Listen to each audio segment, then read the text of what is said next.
नमस्कार दोस्तों, GK study with Rakesh में आपका हार्दिक स्वागत है। और दोस्तों कैसे हैं? आशा करता हूं सभी अच्छे होंगे। दोस्तों हम लास्ट वीडियो लेक्चर में राजस्थान की भारतीय राजनीति विज्ञान पढ़ रहे थे और राजनीति विज्ञान में हमने लास्ट में संविधान संशोधनों के बारे में पढ़ा था कि कुल 3 प्रकार के संविधान संशोधन होते हैं। और मैंने कहा था कि हम नेक्स्ट वीडियो में आधारभूत संरचना के बारे में बात करेंगे। तो दोस्तों आज हमारा जो लेक्चर है वह आधारभूत संरचना को यानी आधारभूत संरचना पर पूरा लेक्चर रहेगा। दोस्तों आधारभूत संरचनाओं से यानी आजकल एग्जाम में थोड़े टिपिकल प्रश्न पूछने लग गए हैं, तो मैं चाहता हूं कि इस लेक्चर को भी कंटिन्यू करते हैं, फिर हम हमारी राजनीति विज्ञान है यानी भारतीय संविधान के अनुच्छेदों पर आते हैं। तो ये वीडियो लेक्चर भी बहुत महत्वपूर्ण है दोस्तों। यहाँ से यूपीएससी सिविल सर्विस 2019 में भी प्रश्न पूछा गया, प्रत्येक वर्ष यहाँ से कोई ना कोई प्रश्न पूछा जाता है दोस्तों। तो आइए दोस्तों स्टार्ट कर लेते हैं। आधारभूत संरचना, आप पूरा टॉपिक पढ़कर आपको भी पता चल जाएगा कि आधारभूत संरचना जैसा बहुत शानदार कॉन्सेप्ट है और इसको क्लासों वगैरह में पढ़ाया नहीं जाता दोस्तों। क्यों नहीं पढ़ाया जाता? क्योंकि वहाँ सीमित समय सीमा होती है दोस्तों। यहाँ कोई सीमित समय सीमा नहीं है। हम यहाँ पॉलिटी को पूरे अच्छे तरीके से देंगे। आधारभूत संरचना या आधारभूत अवधारणा, संरचना का सिद्धांत, संरचना का सिद्धांत ये वास्तव में अस्तित्व में कैसे आया इसको हम जानेंगे। तो दोस्तों आधारभूत संरचना का सिद्धांत वास्तव में अस्तित्व में कैसे आया, इसके लिए हमें कुछ महत्वपूर्ण संविधान संशोधन पढ़ने पड़ेंगे। उसके बाद में यानी हम अज्ञात से ज्ञात की ओर चलेंगे। हम देखेंगे वास्तव में हुआ क्या था, भारतीय राजनीतिक इतिहास में ऐसा क्या हुआ था, तो यह कॉन्सेप्ट लागू हुआ। तो दोस्तों आप सभी जानते हैं कि देश में प्रथम देश आजाद हुआ और देश आजाद होते ही प्रथम संविधान संशोधन यानी फर्स्ट संविधान संशोधन हुआ। फर्स्ट संविधान संशोधन कब हुआ दोस्तों? तो प्रथम संविधान संशोधन 1951 में हुआ। पहला संविधान संशोधन पंडित जवाहरलाल नेहरू यानी इस समय देश के प्रधानमंत्री थे। प्रथम संविधान संशोधन में हुआ क्या था? तो 9वीं अनुसूची जोड़ी गई थी दोस्तों। 9वीं अनुसूची जोड़ी गई दोस्तों। ये प्रश्न बहुत बार परीक्षा में पूछा जा चुका है कि 9वीं अनुसूची किस संविधान संशोधन के द्वारा जोड़ी गई थी। तो 9वीं अनुसूची भारतीय संविधान का प्रथम अनुच्छेद के द्वारा जोड़ी गई। अब 9वीं अनुसूची पर दोस्तों यानी रिट लगी थी। रिट का मतलब है कि इस पर यानी 9वीं अनुसूची को सुप्रीम कोर्ट में चैलेंज दिया गया था। तो किस वाद में चैलेंज दिया गया था? तो वाद का नाम लिख देता हूं दोस्तों, आपको ये याद रखने हैं, हुबहू सीधे परीक्षा में आते हैं। शंकरी प्रसाद बनाम भारत संघ, शंकरी प्रसाद बनाओ भारत संघ। इस वाद में सुप्रीम कोर्ट में चैलेंज किया गया था और सुप्रीम कोर्ट का निर्णय क्या आया? यानी सुप्रीम कोर्ट का निर्णय, सुप्रीम कोर्ट ने निर्णय ये दिया कि ये जो फर्स्ट अमेंडमेंट है ये सही है। यानी प्रथम संविधान संशोधन, आप ये मत लिखना, बस इतना ध्यान रखना कि प्रथम संविधान संशोधन ये संबंधित किससे है? तो भूमि सुधार, जो भी भूमि कानून थे ना, उनसे संबंधित है। यानी 9वीं अनुसूची का मतलब ये है कि भारतीय संविधान की 9वीं अनुसूची में अगर इस समय कोई कानून या कोई चीज डाल दी जाती थी तो उसे सुप्रीम कोर्ट में चैलेंज नहीं किया जा सकता। तो 9वीं अनुसूची यानी प्रथम संविधान संशोधन 1951 के द्वारा जोड़ी गई थी। इसमें कुछ भूमि सुधार कानून थे दोस्तों। अब क्या क्या कानून थे आगे हम विस्तृत चर्चा करेंगे इन पर। प्रथम संविधान संशोधन के द्वारा 9वीं अनुसूची जोड़ी गई। प्रथम संविधान संशोधन को किस वाद में चैलेंज किया गया था? तो शंकरी प्रसाद बनाम भारत संघ। दोस्तों ये वाद ध्यान रखना 1951 का ही है। इस वाद में चैलेंज किया गया। सुप्रीम कोर्ट का निर्णय आ जाता है कि सुप्रीम कोर्ट ने यह कह दिया कि फर्स्ट संविधान संशोधन सही है। अब दोस्तों इसके बाद में बहुत सारे वाद आए, उस पर हम चर्चा नहीं करेंगे। उस पर हम चर्चा कब करेंगे दोस्तों? हम जब हमारा भारतीय संविधान पूरा हो जाएगा। भारतीय संविधान में हम देखेंगे वर्तमान में 106 संविधान संशोधन हो चुके हैं, तो 106 के 6 पूरे देख लेंगे तो तब हम देखेंगे। लेकिन वर्तमान में हमारा टॉपिक है, हम टॉपिक पर रिलेटेड देखते हैं। तो आशा करता हूँ प्रथम संविधान संशोधन आपको समझ में आ गया। प्रथम संविधान संशोधन के बाद में दोस्तों संविधान संशोधन होता है 17वां संविधान संशोधन। वेरी वेरी इंपॉर्टेंट दोस्तों, 17वां संविधान संशोधन, 17वां संविधान संशोधन।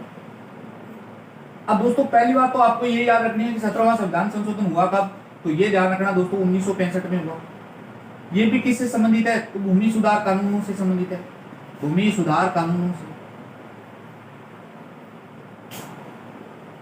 इसका मतलब क्या है?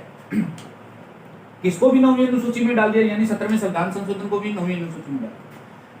इसमें दोस्तों पहला केस आता है जिसका नाम था सज्जन सिंह बनाम राजस्थान। यानी पहला वाद आया सज्जन सिंह स्टार लगाना दोस्तों, इस पर चर्चा करेंगे।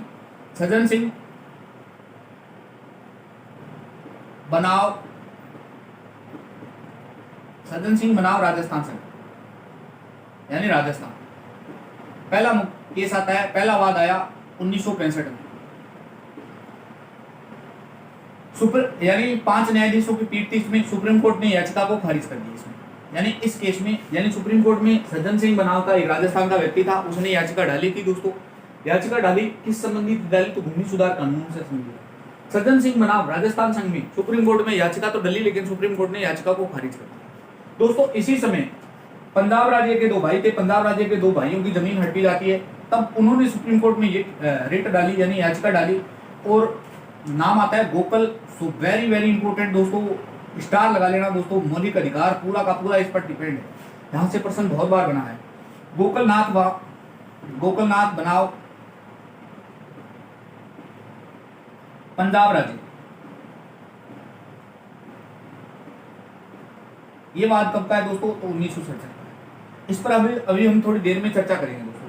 यानी पहला संविधान, यानी 17वां संविधान संशोधन हुआ। 17वें संविधान संशोधन को सज्जन सिंह बनाव राजस्थान 1965 में चैलेंज किया गया था, यानी चुनौती दी गई थी सुप्रीम कोर्ट। सुप्रीम कोर्ट में इस चुनौती को खारिज कर दिया गया था दोस्तों।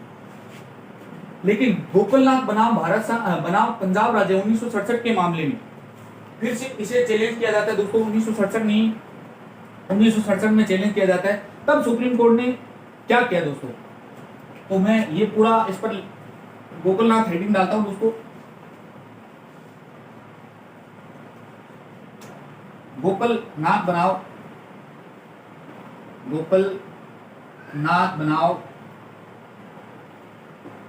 पंजाब राज्य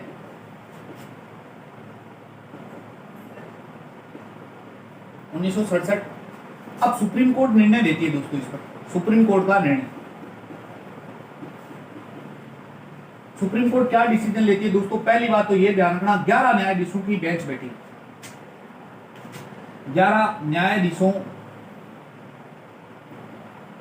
की बेंच का निर्णय था ये।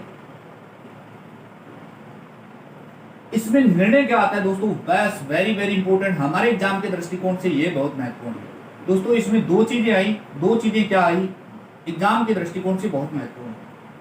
पहली चीज आई दोस्तों कि संसद मौलिक अधिकारों में संशोधन नहीं कर सकती।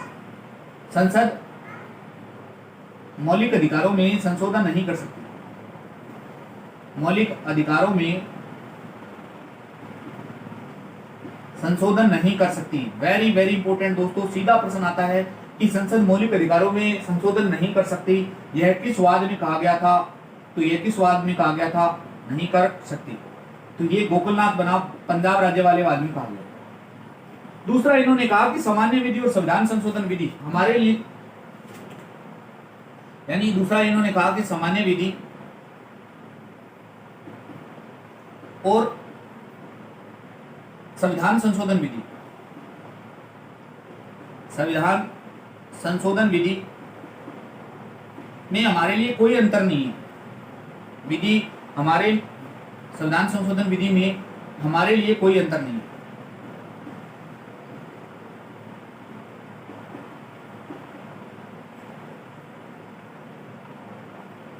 नहीं है दोस्तों, ये इस वाद में कहा गया। वेरी वेरी इंपॉर्टेंट दोस्तों, स्टार लगा लेना। ये निर्णय और ये डिसीजन तो आपको याद रखना है दोस्तों। संसद मौलिक अधिकारों में संशोधन नहीं कर सकती। आशा करता हूं ये लाइन समझ में, लेकिन ये लाइन समझ में नहीं है दोस्तों। अभी एक बात पढ़ेंगे दोस्तों, इसमें समझ में आ जाएगी। थोड़ा सा धैर्य रखें, थोड़ा सा पैसेंस रखें दोस्तों। अब संविधान संशोधन विधि शब्द की परिभाषा दोस्तों, यानी अभी थोड़ी देर में अनुच्छेद 13(4) जोड़ेंगे दोस्तों, 24वां संविधान संशोधन पढ़ेंगे, तब आपको पता चलेगा।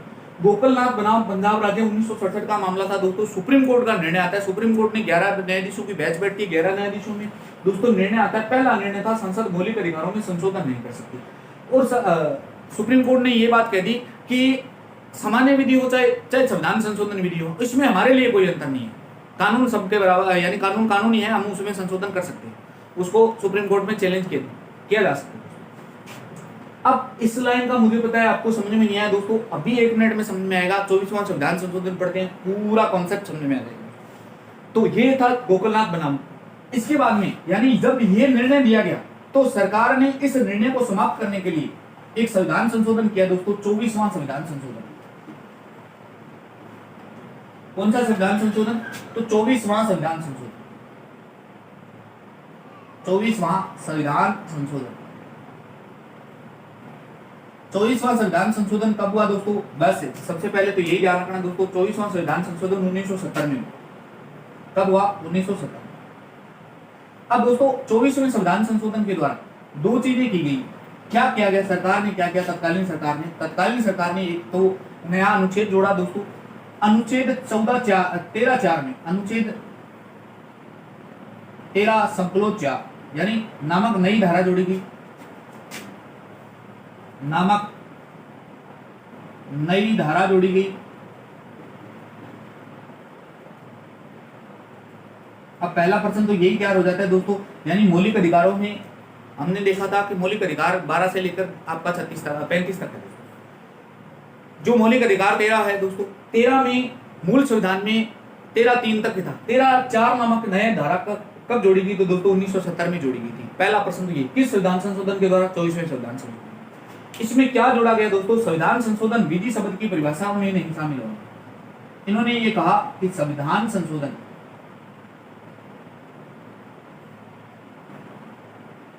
विधि शब्द की परिभाषा में नहीं है,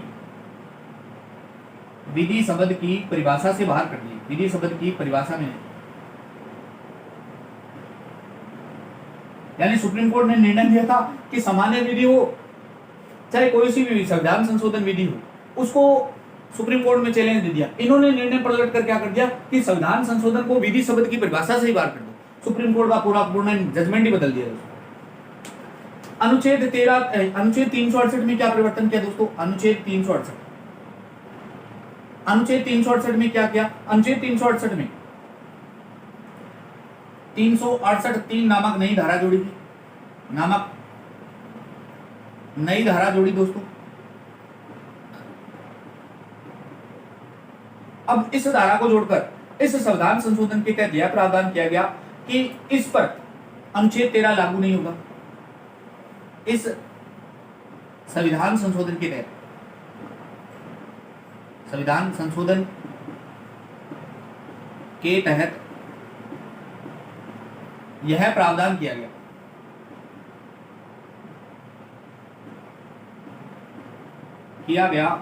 कि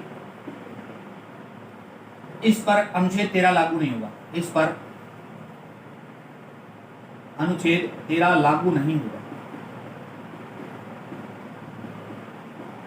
अनुच्छेद 13 किस बात का उल्लेख करता है दोस्तों? न्यायिक पुनरावलोकन का।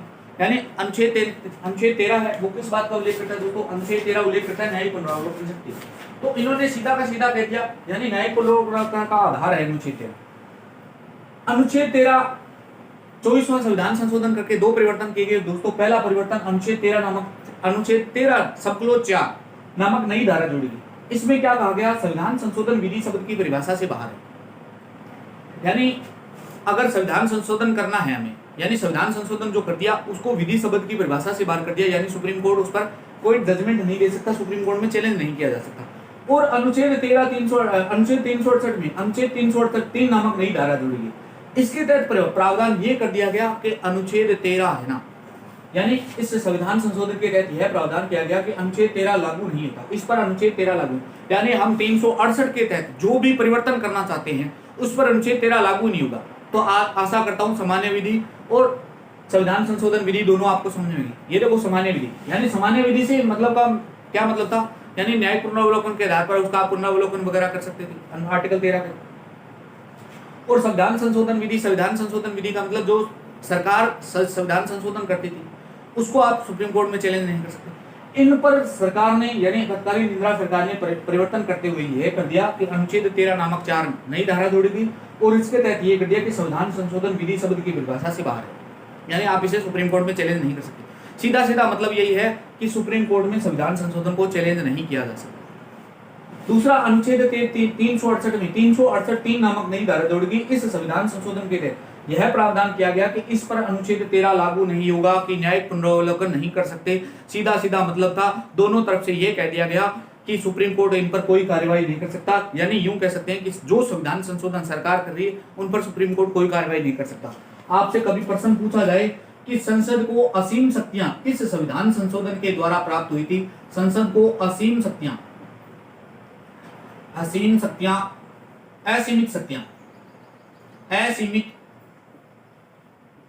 शक्तियां प्राप्त हो गई, यानी अब संसद कुछ भी कर सकती थी, क्योंकि सुप्रीम कोर्ट में तो चैलेंज नहीं किया जा सकता। इस निर्णय को पलटने के लिए, यानी इस 24वें संविधान संशोधन को पलटने के लिए भारतीय संविधान में फिर एक नया अनुच्छेद यानी एक नया केस आता है दोस्तों, वो देखते हैं आप। तो ये आशा करता हूं आपको समझ में आ गया होगा। 24वां संविधान संशोधन, 24वें संविधान संशोधन के बाद में क्या होता है दोस्तों, केरल का मामला जुड़ता है। आपने बहुत नाम सुना होगा दोस्तों, यानी 1970 के बाद में सुप्रीम कोर्ट में एक मामला आया, केशवानंद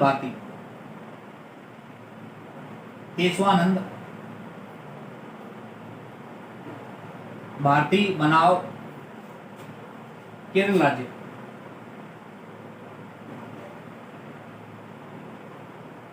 केरल राज्य दोस्तों वेरी भारतीय न्यायिक इतिहास का सबसे बड़ा सुंदर जजमेंट है। ये कब आया, तो 1973 में आया था दोस्तों। अब आप कहोगे सर ये केशवानंद क्या है, तो ये केशवानंद भारती है दो, जो इडनीर केरल के एक मठाधीश था दोस्तों। यानी इनका पहली बात तो यानी ये इडानीर केरल से जुड़ा हुआ मामला था दोस्तों। सरकार ने मठों पर कब्जा कर लिया था दोस्तों। इनका वकील कौन था, वेरी इंपॉर्टेंट है दोस्तों। बहुत बड़े स्तर की परीक्षाओं में ये प्रश्न पूछा जाता है, जहां पॉलिटिकल मेंस में लिखना पड़ता है। तो दोस्तों जिनका पॉलिटिकल सब्जेक्ट है उनके लिए बता रहा हूं दोस्तों। वकील, इनके वकील का नाम था भारतीय न्यायिक इतिहास में वकीलों में बहुत श्रेष्ठ नाम आता है दोस्तों, नानी पालखीवाला।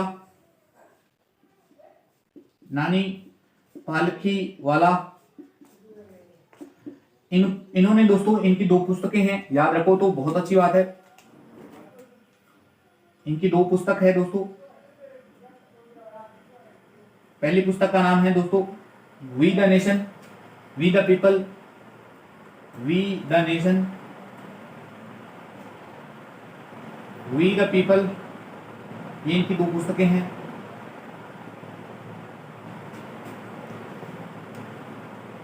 इसी समय दोस्तों 29वां संविधान संशोधन भी हो गया था, यानी 24वां संविधान संशोधन हुआ दोस्तों।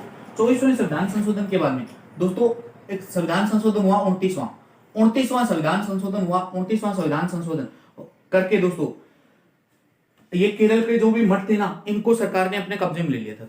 जैसे कब्जे में लिया तो दोस्तों मामला आता है सुप्रीम कोर्ट में, और सुप्रीम कोर्ट में जिस वाद से जुड़ा, यानी जिस वाद से रजिस्टर हुआ उसका नाम था केशवानंद भारती बनाम केरल राज्य 1973। कहां का है मामला, तो इडानीर केरल का है, एक मठ से संबंधित था। इनका वकील कौन था, तो नानी पालखीवाला। अब 29वां और 24वें संविधान संशोधन को चैलेंज किया गया था सुप्रीम कोर्ट में दोस्तों। सीधी सी बात ये है। अब दोस्तों ये निर्णय कब आया था दोस्तों, इस पर निर्णय लिया गया था 24 अप्रैल 1973। वेरी इंपॉर्टेंट डेट है दोस्तों, 24 अप्रैल 1973। इसमें कुल जज कितने थे दोस्तों, 13 न्यायाधीशों की पीठ थी दोस्तों, 13 न्यायाधीशों की पीठ। अब मैं 13 न्यायाधीशों की पीठ क्यों बता रहा हूं दोस्तों, 13 न्यायाधीशों की पीठ भारतीय न्यायिक इतिहास में अगर प्रश्न ऐसा आ जाए कि अब तक की सर्वोच्च सबसे बड़ी बैच कौन सी थी, तो दोस्तों सबसे बड़ी बैच यही थी, केशवानंद भारती। इस पर लगभग 68 दिन बहस हुई, 800 पेज का जजमेंट आया था दोस्तों। वो सब आपको ध्यान नहीं रखना है। इसमें इस समय भारत में या यूं कह सकते हैं कि केशवानंद भारती बनाम के मामले में इस समय सुप्रीम कोर्ट के सीजीआई कौन थे, तो सीजीआई का नाम भी लिख लेना दोस्तों। सुप्रीम कोर्ट के सीजीआई कौन थे, तो सुप्रीम कोर्ट के सीजीआई का नाम था एसएम सीकरी। तो ये इस समय सुप्रीम कोर्ट के चीफ जस्टिस थे दोस्तों।